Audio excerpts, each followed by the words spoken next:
is Don Goldberg for TechView, and my guest today is Steve Antone, who's with Lumention. He runs the federal program, and Steve, thanks for being here. Thank you. Thanks for having me, Don. Now, we're here to talk about cybersecurity because you guys just released a poll of government IT specialists and their views and thoughts about cybersecurity. And before we get in the results, everybody knows the buzzwords of cybersecurity, but a lot of people don't really know what the real threat there. Now, we know from the Google attacks, the China attacks on Google from earlier this year, that it's a serious threat. But why don't you explain exactly what is the threat that we're facing now?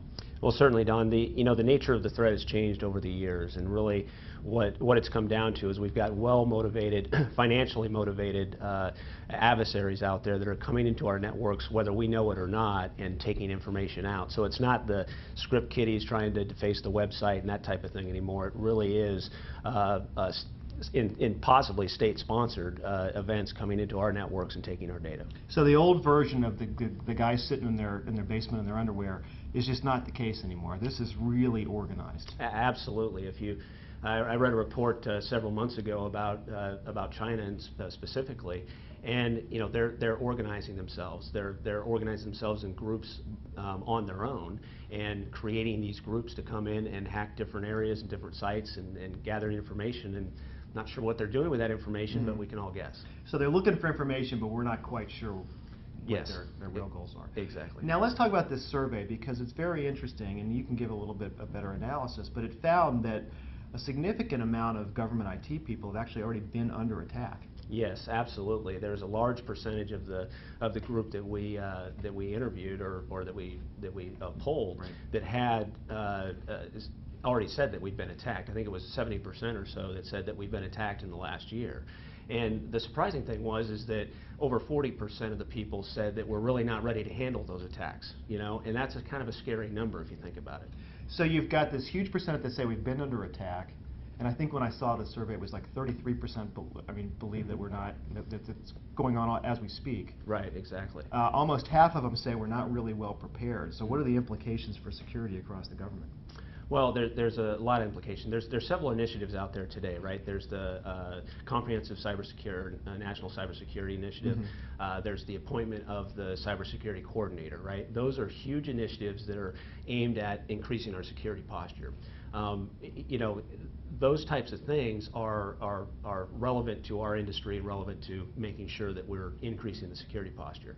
However, the data that we found really looks at that 25% of the people that we interviewed spend less than 10% of the time on these types of initiatives. So, that's a big problem. There's a lot of force and a lot of initiative there. However, they're not having the desired result that we're looking for.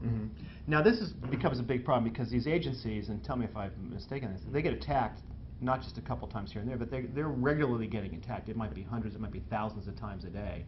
And it only takes a couple to get through. I mean, they can't just be 99% pure. They've got to be virtually 100% perfect. And how do you do that without devoting more resources? Well, absolutely. I mean, in a perfect world, we'd like to be 100% secure, but unfortunately, that means that we have to unplug from the internet, and that's going to kill a lot of missions out there. So, I think that you're exactly right. And unfortunately, the 1 or 2% that do get through, those are the most dangerous. Those are the ones that are sitting there that are botnet attacks or Trojan horses that are sitting on our government assets today and gathering information and shipping those back to adversaries that we certainly don't want to have that information. So, there's a lot of initiatives, as I said, like FISMA and Trusted Internet Connection, FDCC. All of those things are good security controls. However, there's a big problem with the way that they've been implemented, and that's really the gap that I see. And what I found from the data was that the compliance perspective is not taking the desired effect, and it's causing a huge gap between really making your security posture increase